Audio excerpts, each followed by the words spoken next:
दोस्तों, आज के एपिसोड में हम बात करेंगे उस फिल्म की जिसने न सिर्फ 80 के दशक की शुरुआत में बॉलीवुड को झकझोर दिया था बल्कि असल और रील के बीच की सीमा रेखा को भी धुंधला कर दिया था। हम बात कर रहे हैं 1981 में रिलीज हुई यश चोपड़ा की फिल्म सिलसिला की। एक ऐसी फिल्म जिसकी कहानी पर्दे पर जितनी खूबसूरत दिखती है, पर्दे के पीछे की कहानी उतनी ही जटिल, भावनात्मक और विवादों से भरी रही।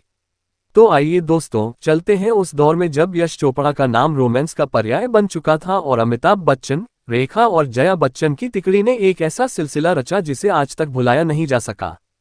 फिल्म के मेन क्रेडिट्स की बात करें तो इसकी कहानी लिखी थी मिसेस प्रीति बेदी ने, स्क्रीन प्ले और डायलॉग्स तैयार किए थे सागर सरहदी ने, और निर्देशन व निर्माण दोनों का जिम्मा था बॉलीवुड के रोमांस के बादशाह यश चोपड़ा के कंधों पर। जबकि संगीत की कमान थी दो दिग्गजों के हाथों में, संतूर के उस्ताद पंडित शिवकुमार शर्मा और बांसुरी के जादूगर पंडित हरिप्रसाद चौरसिया की, जिन्हें इस फिल्म से बतौर संगीतकार जोड़ी शिवहरी के नाम से पहली बार पेश किया गया था।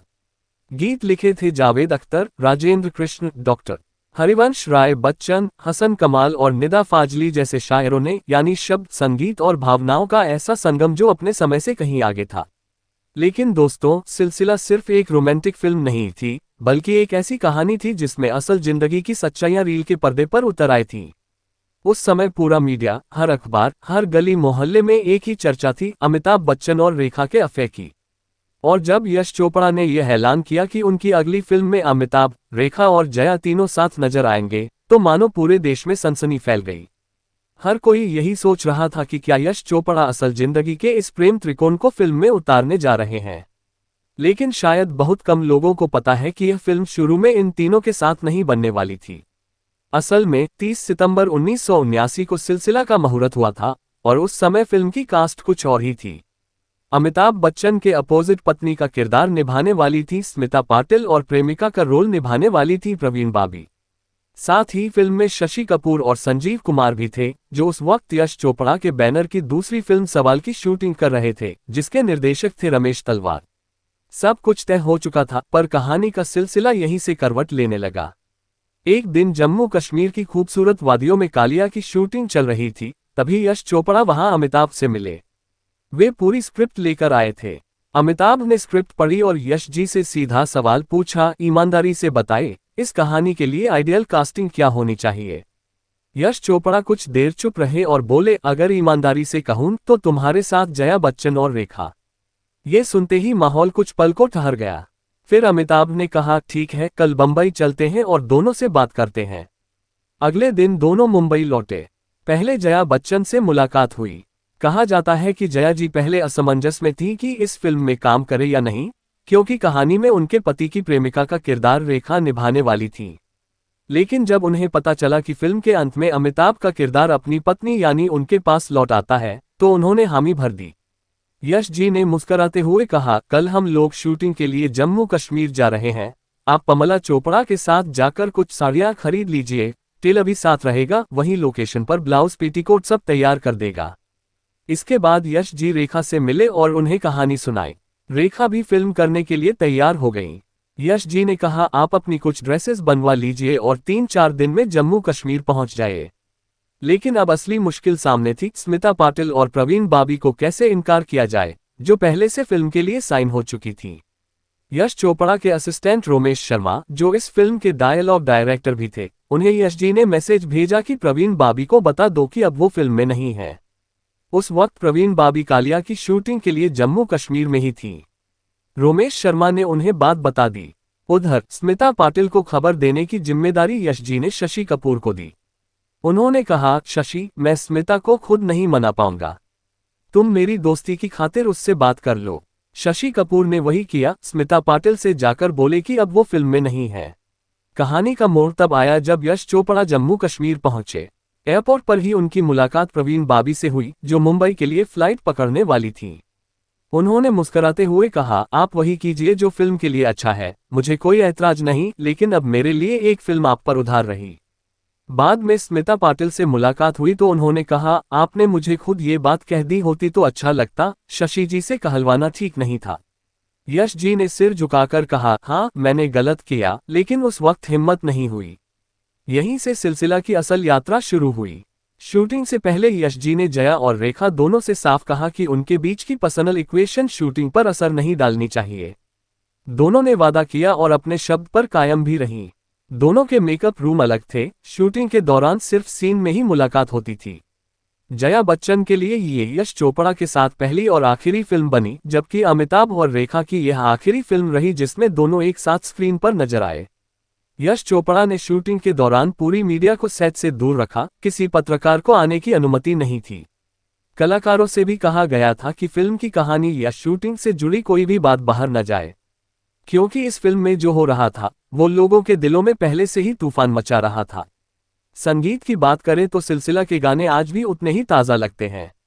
नीला आसमां सो गया से लेकर देखा एक ख्वाब और रंग बरसे भीगे चुनर वाली तक हर गाना अपनी एक अलग दुनिया रचता है। नीला आसमां के पीछे की कहानी भी कम दिलचस्प नहीं। जब अमिताभ और शम्मी कपूर फिल्म ज़मीर में काम कर रहे थे, तब शम्मी जी ने एक लोकधुन पर बेस्ड एक धुन बनाई थी, जिसे वो निजी संगीत सत्रों में गाया करते थे। अमिताभ को वो धुन बेहद पसंद थी। जब सिलसिला का म्यूजिक बन रहा था तो उन्होंने शम्मी कपूर से पूछा कि क्या वो धुन इस्तेमाल कर सकते हैं। शम्मी जी ने कहा गो अहेड, और इस तरह वो धुन नीला आसमां बन गई। अब बात करें रंग बरसे की, तो ये गाना खुद अमिताभ बच्चन ने गाया था और इसके बोल लिखे थे उनके पिता महान कवि हरिवंश राय बच्चन ने। असल में ये गीत हरिवंश राय जी की काव्य संग्रह मधुशाला की पंक्तियों से प्रेरित था। ये गाना भारतीय सिनेमा के इतिहास का सबसे आइकॉनिक होली सॉन्ग बन गया, जिसे आज भी हर होली पर गाया जाता है। संगीत की प्रेरणा के लिए भी एक दिलचस्प किस्सा है। जम्मू कश्मीर के लीडर डॉक्टर करण सिंह की 1980 की डोगरी एल्बम के कुछ लोकगीतों से लड़की है या शोला और देखा एक ख्वाब जैसे गानों की धुनें प्रेरित थीं। देखा एक ख्वाब की शूटिंग एम्स्टर्डम के मशहूर ट्यूलिप गार्डन क्यूकेनहॉफ में हुई, कुछ हिस्सा पहलगाम में फिल्माया गया। ये लोकेशन खुद अमिताभ के सुझाव पर चुना गया था। शूटिंग के दौरान रेखा बार बार रीटेक्स मांग रही थी। अमिताभ कैमरे के पास खड़े थोड़ी झुंझलाहट में बोले, ये टेक पे टेक मांगती है। आवाज यूनिट में गूंज गई और रेखा ने भी सुन लिया। शॉट खत्म होते ही रेखा फूट फूट कर रोने लगी और सेट छोड़ दिया। अमिताभ उनके पीछे गए, माफी मांगी, लेकिन उस दिन की शूटिंग रुक गई और भारी नुकसान हुआ। फिल्म का एक और यादगार गाना ये कहाँ आ गए हम था, जिसमें अमिताभ द्वारा बोली गई शायरी असल में जावेद अख्तर की एक अधूरी कविता बंजारा से ली गई थी। तुम होती तो कैसा होता, तुम होती तो ऐसा होता। लता जी की आवाज में ये गाना अमर हो गया। एक और गाना सर से सर के सर की चुनरिया, गीतकार हसन कमाल का पहला हिंदी फिल्म गीत था। उन्होंने पहले पत्रकारिता में करियर बनाया था और लंबे अंतराल के बाद सिलसिला से फिल्मों में लौटे। म्यूजिक सत्रों में लता मंगेशकर, किशोर कुमार, अमिताभ और शिव हरी की जोड़ी ने ऐसा जादू रचा कि हर धुन आज भी कालजयी लगती है। यश चोपड़ा की पत्नी पमला चोपड़ा ने भी एक गाना गाया था, खुद से जो वादा किया था, लेकिन वह फिल्म में शामिल नहीं किया गया। जावेद अख्तर के लिए भी यह फिल्म बेहद खास रही, क्योंकि भले ही उन्होंने इससे पहले एक फिल्म के लिए गीत लिखे थे जो रिलीज नहीं हो पाए, लेकिन सिलसिला से ही उन्होंने बतौर गीतकार अपना सफर शुरू किया। अब बात करें फिल्म की रिलीज की। सिलसिला 14 अगस्त 1981 को सिनेमाघरों में आए। उम्मीदें आसमान पर थीं। मीडिया में चर्चा थी कि यह फिल्म असल जिंदगी की कहानी को पर्दे पर दिखाने जा रही है, लेकिन फिल्म उम्मीदों पर खरी नहीं उतरी। भारत में फिल्म फ्लॉप हो गई, जबकि इंग्लैंड, अमेरिका, दुबई, कनाडा और वेस्ट इंडीज में यह हिट साबित हुई। यश चोपड़ा ने बाद में कहा था, मैं बहुत निराश हुआ, डिप्रेशन में चला गया। 1 साल तक किसी से बात नहीं की। फिल्म की असफलता के बाद अमिताभ और यश चोपड़ा के बीच रिश्तों में दरार आ गई। दोनों ने मीडिया में एक दूसरे के खिलाफ बयान दिए। यश चोपड़ा ने कहा कि अमिताभ को प्रकाश मेहरा और मनमोहन देसाई को बताना चाहिए था कि वो एक ही तरह के रोल दोनों के लिए कर रहे हैं। वहीं अमिताभ ने पलटकर कहा कि प्रोफेशनल ईमानदारी की बात करने वाले यश जी ने सिलसिला के वक्त स्मिता पाटिल और प्रवीण बाबी को खुद मना करने की हिम्मत नहीं दिखाई। अमिताभ ने यह भी कहा कि यश जी ने अपने स्टाफ और कुछ टेक्नीशियंस को पेमेंट नहीं दिए, जिनमें रोमेश शर्मा भी शामिल थे। ये सब सुनकर इंडस्ट्री में खलबली मच गई और दोनों ने कई सालों तक साथ काम नहीं किया। फिर साल 2000 आया, जब अमिताभ बच्चन ने मोहब्बतें में यशराज बैनर के साथ वापसी की। निर्देशक थे आदित्य चोपड़ा।